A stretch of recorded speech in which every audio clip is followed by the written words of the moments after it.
Hey guys, welcome back to On the Workbench. So today we're going to be doing a very quick little fix to our Amtrak Genesis 50th anniversary engine that we picked up recently.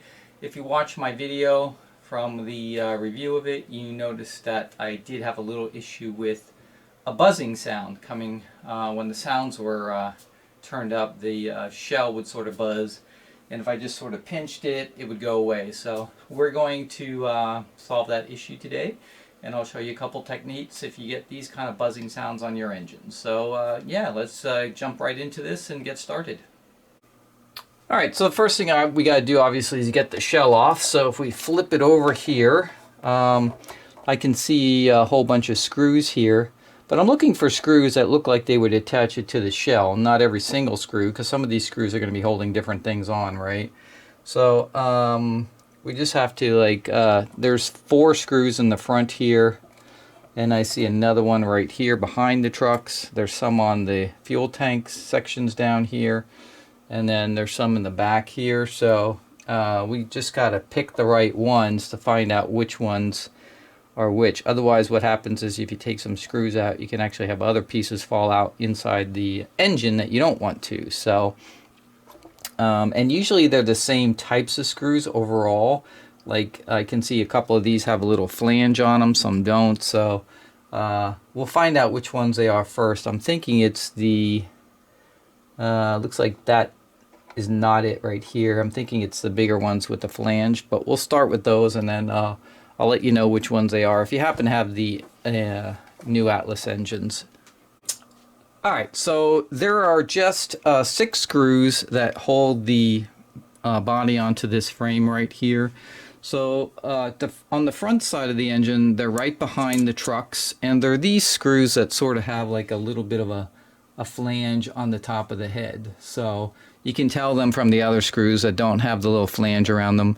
And when I put them on my workbench, basically what I do is I just put them sort of in the same position on the workbench behind it of where I pulled them out. That way I can keep track in case some happen to be longer or shorter than the other, you know, whatever it may be.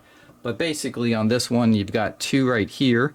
There's 2 right here, again with the flanges on them. So not these little ones here or the ones in the back, but these 2 have flanges right here. And then in the back there are 2 behind the trucks, so not in front of them, so all the way to the rear. But there's another screw that's farther back than that one that is not the screw. So again, stick with the screws with the flanges on the heads. And then as you can see, it's lifting out right here. So we'll lift this out of here and then check it out. Alright, so when you lift this off, there's a couple of connectors that are holding the shell on. There's a yellow one right here that's probably for the lighting in the cab and everything.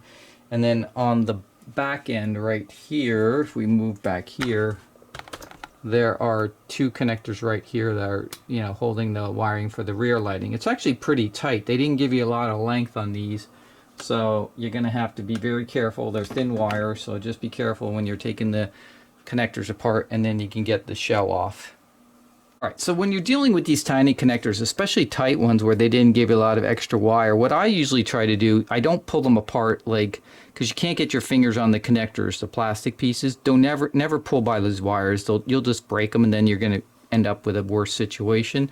So I take this very small, tiny screwdriver that I have. So these are one of those little screwdriver sets you can buy, super tiny and super thin. And I just put it actually between the connector and just sort of like pry it apart with the screwdriver to get it started, because it's that first click right that you get by. And once you're by that, you can see now I've got some gap there that I can actually just quickly, you know, very gently pull these apart, and they'll come apart pretty easily, right? If you do it that way, then you don't have to worry about damaging your connectors or wires. This has some thicker wires, but the ones going up to the shell here had very thin wires, and those could easily be damaged. So just a quick tip on that. Get yourself a really thin bladed, really tiny screwdriver set. Once you get the shell off, what you're looking for is something that is going to be rattling against the shell, right? You're looking on the inside of the shell. I don't see anything special here. It's just the shell. And then you're going to look on the sides here. Now on one of the engines I had, there was actually a little connector that was jammed between the motor and the shell, and there was no other space for it because of the length of the wiring, so it was actually buzzing against the shell. On this one, I'm not seeing anything off the top of my head that would be buzzing. These are just wires right here. There is a connector right here. Otherwise, you have the board, you got these things. I'm not really seeing anything that would be buzzing against the outside of the shell. Now, the only thing that does touch the outside of the shell is obviously this piece right here, and in the back here where it's holding the lights, the rear lights and everything. But when I was having it on the track, I was actually pushing it right about here in the middle, right kind of where the smokestack is, and that's what made it go away. So it could be something as simple as this edge right here along the frame that's coming down here, just buzzing very lightly against the side right here.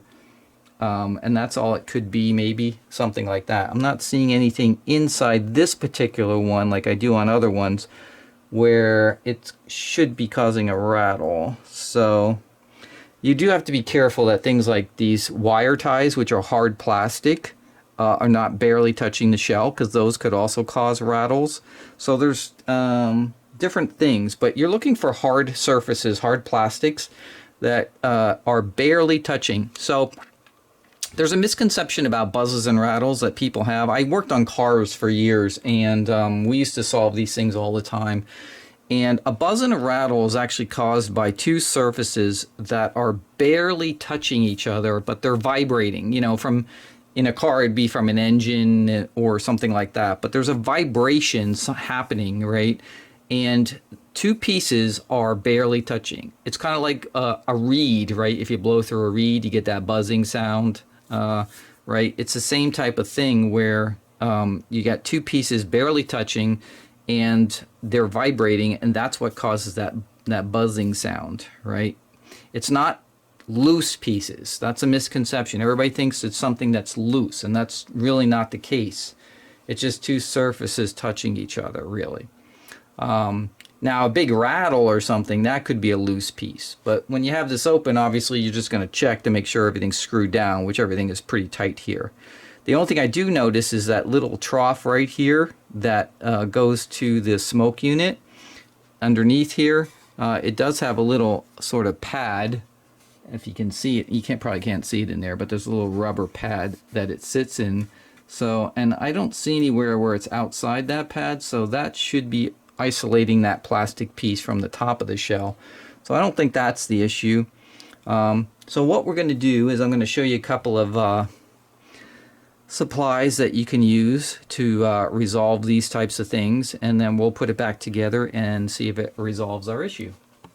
Alright, so there's a couple materials you can use to take care of buzzes and rattles in your engines. Obviously one is foam. So this is just, you know, normal foam that you're used to, very flexible, soft, you know, compresses really easy. So this is great if you need to compress between two areas and you don't want to bulge something out. So if I want to put it in here and have it touch each side of whatever I was pushing it in, and it would compress a little bit without making the sides of the shell bulge out. So this kind of foam is good.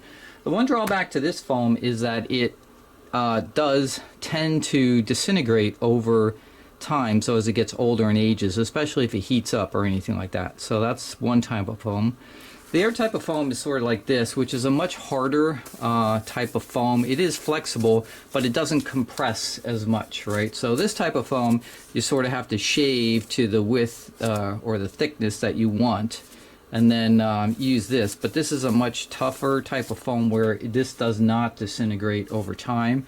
And if you put it in there and you know it fits your space perfectly, depending, then that'll work better than the other foam. Now, I just collect these things every time I get packaging and things like that, things I buy, and I see this stuff in the packaging, I'll save it. I'll just throw it in a box and save different pieces so that I can use it later on for things like this. The other thing that is a really great tool to have in your toolbox is this cloth tape. So this is black cloth tape. It's kind of like the same, you know, size, thickness as electrical tape. but instead of being plastic, it is made of cloth. This is used in the automotive industry for wire looms in cars. So if you've ever taken wiring apart in a car, you've probably seen this black cloth tape wrapped around all the different wires that make all the looms and everything. And it's what's nice about it is obviously it's cloth, so it has sound deadening properties. It's not like plastic. It will it's very sticky, so it doesn't move around, and it's especially if you stick it on itself, it's really hard to come apart. So this stuff is great. You can get it on Amazon. Just you know, type in automotive black cloth tape, and I always keep rolls of this in my toolbox because I use this all the time for all kinds of stuff. So what's nice about this is you can put it on thin things, like say the edge right here along the locomotive where it's touching the shell, right, without pushing the shell out at all. It doesn't affect anything. You're just putting this little tiny sort of sound break between the two hard pieces with a piece of soft cloth. So this is a great tool to have in your toolbox for things like this. All right, so what are we going to do to fix our issue? Well, like I said, unlike the switcher, the MTH switcher, where it was quite obvious what the buzz was, there was an actual connector buzzing against the shell. This one doesn't have any obvious things buzzing on it, but what I will do is, like on these wire looms coming around here, there's a wire tie right here. I'm going to take that little wire tie off of here, and I'm going to wrap the tape instead with some black cloth tape. Same thing for this one, which is close to the shell. So I'm going to do that, and then some of these here, I'll just put a little piece of black cloth tape to make sure they're not rubbing against anything. This here doesn't rub, obviously, because it's in the center here. These I could actually just again, let's see. This is not close to the shell either.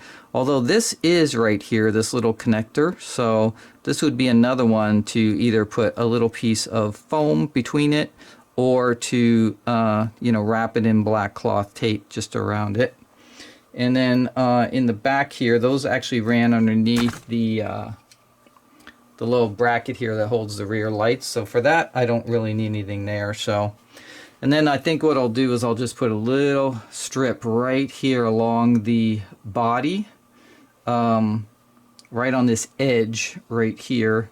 Or maybe, actually, no, I won't put it there. I'll actually put it on the inside here, along the edge right here, because that will give me a break between the body and the frame right here.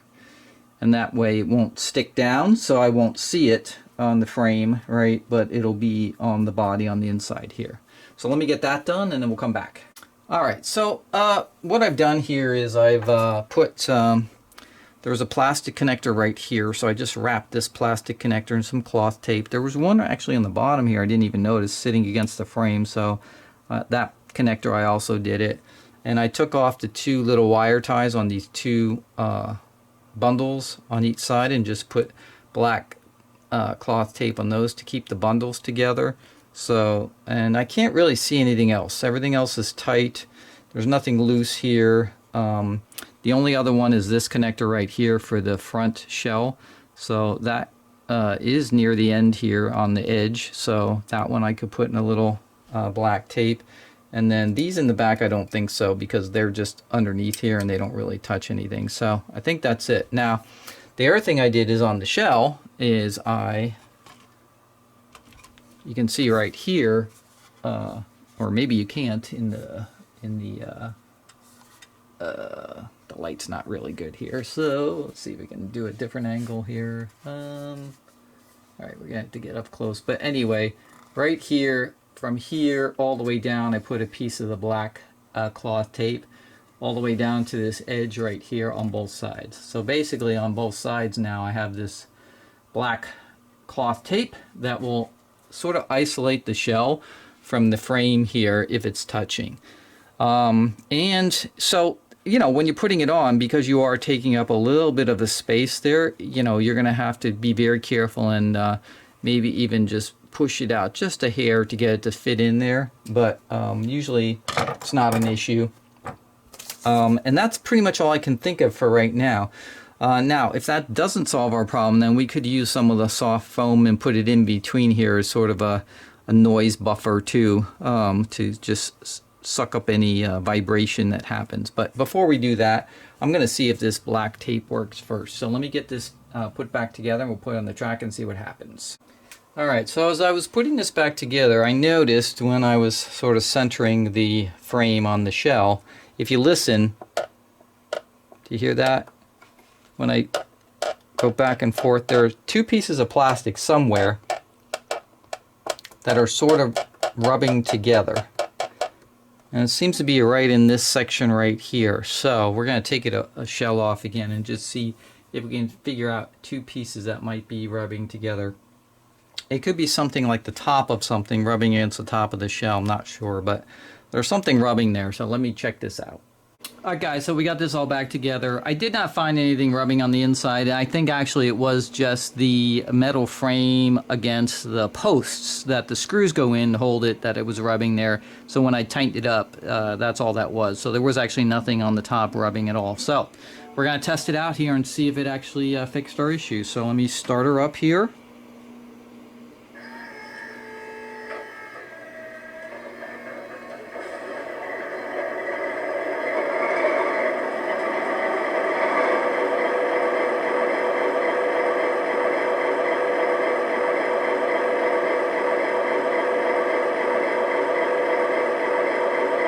Now arriving on track 2, train number 42, the Pennsylvania. Okay, no buzzing there. Bell sounds good, no buzzing. Let's try the whistle or horn.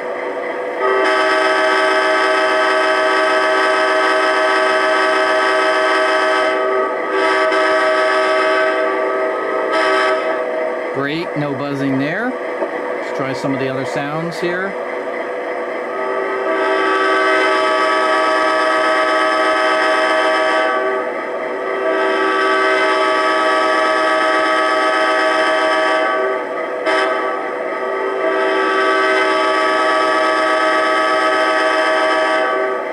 Ready to pull out.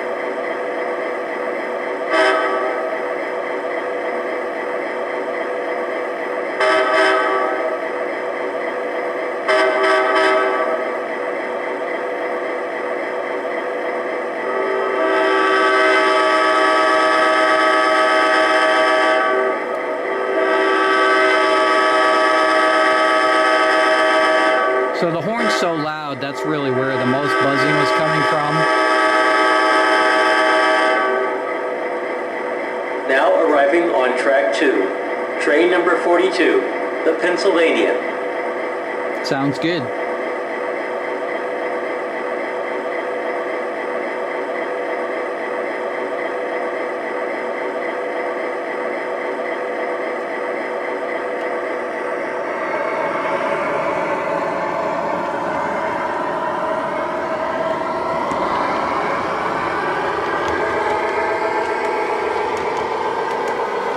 So it's going up around the track, and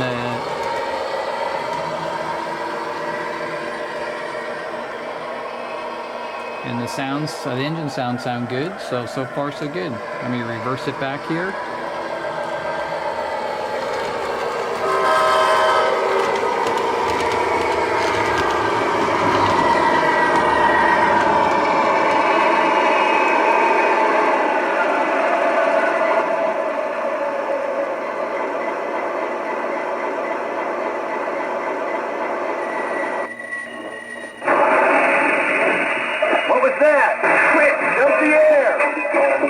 We're on the ground. Are you okay? Yeah, I'm alright. I dropped my watch. Okay, that's just a train wreck sequence there, but yep. Alright guys, so that's it. It's all fixed. No more buzzing on the sounds. I actually turned the volume all the way up to 100%, so yeah, we're good. So all this required was just a little cloth tape. My guess is it's the cloth tape that I put on the inside of the shell, right where it sort of joins the bottom on the frame right here. So now that's sort of isolated, and you know, stops the shell from actually buzzing, just from those two pieces just barely touching each other. So, and that could just be on my engine, you know, because these are plastic shells, so maybe the shell's not 100% perfect or something, and then depending how it was assembled, right, on your shell, it may fit a little bit better. I did notice that the frame, that inside, does not center exactly between the two sides of the shell. It's actually a little over on the one side where they drilled the holes in the posts that hold it in. So could be just something as simple as that just on mine, and you may not experience it. But I have experienced this on other MTH locomotives with plastic shells. So if you run into that situation, then you'll kind of know what to do. You're just looking for things that are touching the outside shell, and if you can't find anything obvious, then using that black cloth tape will usually resolve your issue. So in my case, we're all ready to go. We're all fixed. Alright guys, well I hope you enjoyed that video, and I hope it helps you if anybody else has a buzzing sound on these engines, or any other engine for that matter. I've had a couple MTH engines that have plastic shells on them that's had that issue, and a lot of times it's just a little something on the inside that's just barely touching the shell, and it gives you that little sort of just barely two little pieces sort of vibrating, and then they create that buzzing sound inside the engine when it's running around the track. So hopefully that'll help you in the future if you run into that. Pretty easy, quick fix, and then you're back in business as far as your sounds go. So as always, I hope you enjoyed the video. Make sure you subscribe, hit the like button, and hit the bell for notifications. And I will see you guys next time. Peace, guys.